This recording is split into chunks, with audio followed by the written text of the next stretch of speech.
ഞങ്ങള് കൃത്യമായി പറഞ്ഞു. ഞാനൊരു ആ കേസിന്റെ സാങ്കേതികത്വം അറിയുന്ന ഒരാളാണ്.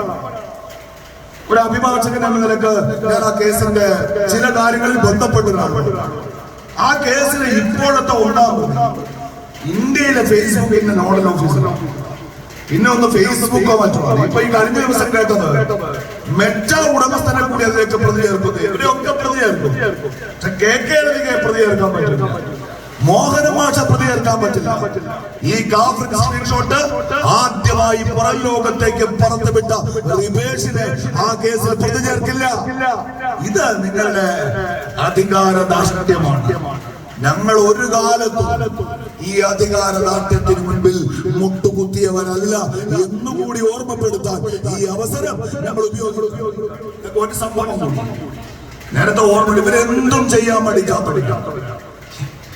ഒരു 11 വർഷങ്ങൾക്ക് മുൻപ് ഒരു ദിവസം വൈകിട്ട് ചാനലിൽ ഒരു വലിയ ബ്രേക്കിംഗ് ന്യൂസ്. എന്താണ്?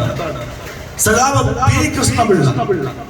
കൃഷ്ണപിള്ള അദ്ദേഹത്തിന്റെ അവസാന കാലത്ത് ജീവിച്ചിരുന്ന ആലപ്പുഴയിലെ കഞ്ഞിക്കുടിയിലെ അദ്ദേഹത്തിന്റെ വീട്, അതിപ്പോൾ സ്മാരകമാണ്. സഖാവ് കൃഷ്ണപിള്ളയെ കേരളം വിളിച്ചത് കോമ്രേഡ് ഓഫ് കോമ്രേഡ്സ്, സഖാക്കളുടെ സഖാവ്. ഈ മലബാറിലും ഈ കേരളത്തിലുടനീളം കമ്മ്യൂണിസ്റ്റ് പാർട്ടി കെട്ടിപ്പടുക്കാൻ ത്യാഗനിർഭരമായ സംഭാവനകൾ ചെയ്ത സഖാക്കളുടെ സഖാവ് എന്ന് വിളിച്ച കൃഷ്ണപിള്ള പാമ്പുകടിയേറ്റ് മരണപ്പെട്ട ആ വീട്, അദ്ദേഹത്തിന്റെ സ്മാരകം, അത് ഒരു ദിവസം വൈകിട്ട് തകർക്കപ്പെട്ടു. അത് തകർത്തത് കോൺഗ്രസുകാരാണ് എന്ന് പ്രചരിപ്പിച്ച് ഈ കേരളം മുഴുവൻ CPM പ്രതിഷേധ പ്രകടനം നടത്തി. നിരവധി കോൺഗ്രസ് ഓഫീസുകൾ ആക്രമിക്കപ്പെട്ടു. അതിന്റെ പ്രതികാരമെന്ന വണ്ണം കൃഷ്ണപിള്ള സ്മാരകത്തിന് 1 കിലോമീറ്റർ അപ്പുറത്ത് കാര്യറ എന്ന പേരുള്ള ഒരു പ്രദേശത്ത് ഇന്ദിരാഗാന്ധിയുടെ ഒരു പ്രതിമയും അതോട് ചേർന്നുള്ള കോൺഗ്രസ് ഓഫീസും ആക്രമിക്കപ്പെട്ടു.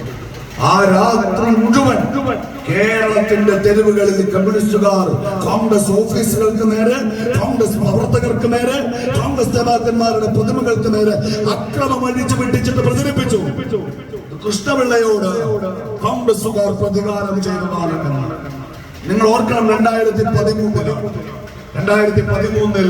കേരളത്തിന്റെ ആഭ്യന്തരമന്ത്രിയുടെ പേര് സഖാവ് കോടിയേരി ബാലകൃഷ്ണൻ എന്നാണ്. അദ്ദേഹം CPM-ന്റെ പോളിറ്റ് ബ്യൂറോ അംഗമാണ് അക്കാലത്ത്.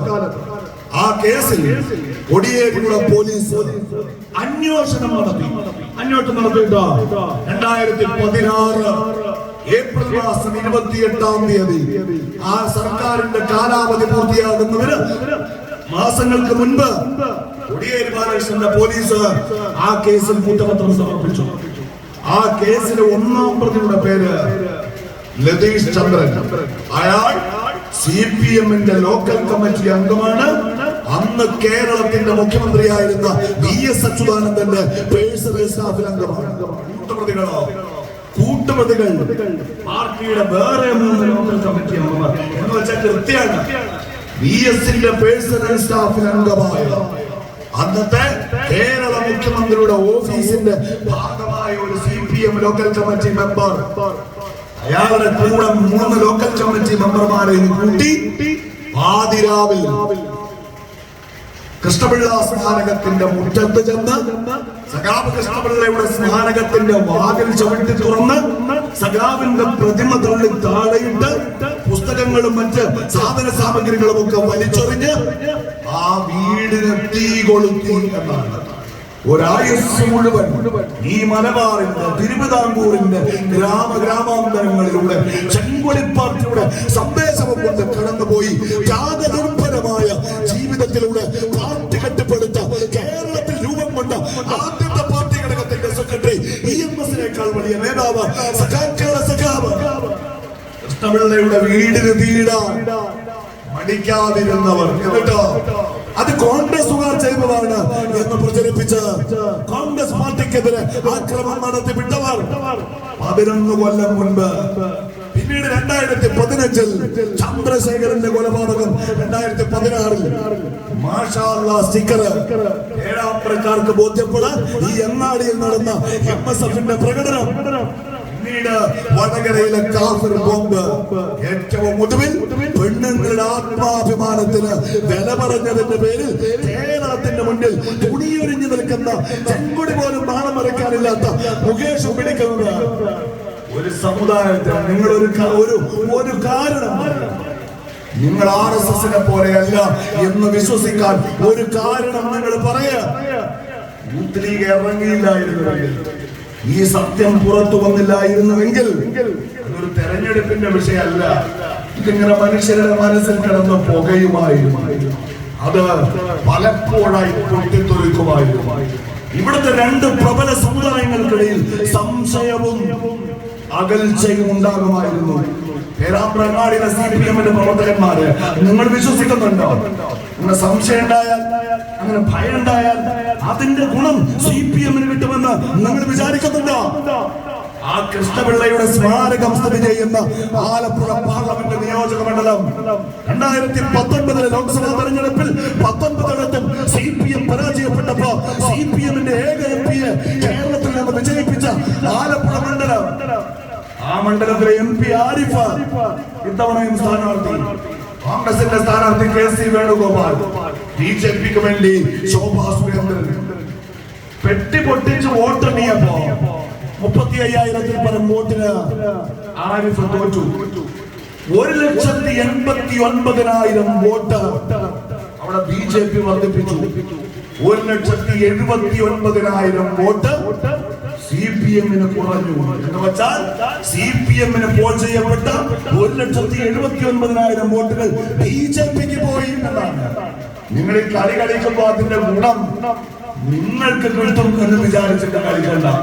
അതിന്റെ ഗുണം കൊണ്ടുപോവുക RSS ആണെന്ന് നേതാക്കന്മാർക്ക് ബോധ്യമില്ലെങ്കിൽ പാർട്ടിയുടെ പ്രവർത്തകർക്ക് അത് ബോധ്യമുണ്ടാകണം. അയ്യോ, കേരളത്തിലെ കർഷക സമരങ്ങളിൽ ഏറ്റവും ഉജ്ജ്വലമായ ഒരു പോരാട്ടം നടന്ന രക്തസാക്ഷികളുടെ ഗ്രാമമാണ് ഉത്തര മലബാറിലെ ചെങ്കൊടി പ്രസ്ഥാനത്തിന് ഉയിര് കൊടുത്തത് കയ്യൂർ സഖാക്കളാണ്. നമ്മൾ അത്ര കവിത കേട്ടു, അത്ര പാട്ട് കേട്ടു കയ്യൂരിലെ സഖാക്കളെ കുറിച്ച്. ഈ പേരാമ്പ്രയിലെ ചില ഭാഗങ്ങൾ പോലെ കോൺഗ്രസ് ഇല്ലാത്ത, ലീഗ് ഇല്ലാത്ത, BJP ഇല്ലാത്ത, CPM മാത്രം പ്രവർത്തിക്കുന്ന ഒരു പാർട്ടി ഗ്രാമം. ആ പാർട്ടി ഗ്രാമത്തിൽ ഒരു പോളിംഗ് ബൂത്ത്. ആ പോളിംഗ് ബൂത്തിൽ ഇരിക്കുന്നത് CPM-ന്റെ മാത്രം ഏജന്റാണ്. ഇവിടെ കോൺഗ്രസുകാരുണ്ട്, കോൺഗ്രസുകാരുടെ പോവാൻ നിർത്തില്ല. BJP-ക്കാർ അവിടെ ഇല്ല. ആ പോളിംഗ് ബൂത്തിലെ വോട്ടെണ്ണി തീർന്നപ്പോ ഒരൊറ്റ BJP-ക്കാരൻ പോലും ഇല്ലാത്ത, ബൂത്തിലിരിക്കാൻ പോലും CPM-കാർക്കല്ലാതെ മറ്റാർക്കും അവകാശമില്ലാത്ത ആ പോളിംഗ് ബൂത്തിൽ ഒന്നാം സ്ഥാനത്ത് വന്നത് BJP-ആണ്. നിങ്ങള് ഈ തെരഞ്ഞെടുപ്പിന്റെ കാറ്റിനനുസരിച്ച് വർഗീയത RSS-നെ പോലും നാണിപ്പിക്കുന്ന രൂപത്തിൽ പ്രചരിപ്പിക്കുമ്പോ അതിന്റെ ഗുണം ഇനിയും ലഭിക്കാൻ പോകുന്നത് BJP-ക്കായിരിക്കും എന്ന തിരിച്ചറിവ് നിങ്ങൾക്കുണ്ടാകണം. തെരഞ്ഞെടുപ്പുകൾ വരികയും ചെയ്യും, പോവുകയും ചെയ്യും. പക്ഷേ ഈ രൂപത്തിലുള്ള നെറുകെട്ട പിന്നെ രാഷ്ട്രീയം ആരും ഉപയോഗിക്കരുത്. സ്നേഹമുള്ളവരെ, ഞാൻ അവസാനിപ്പിക്കുന്നു.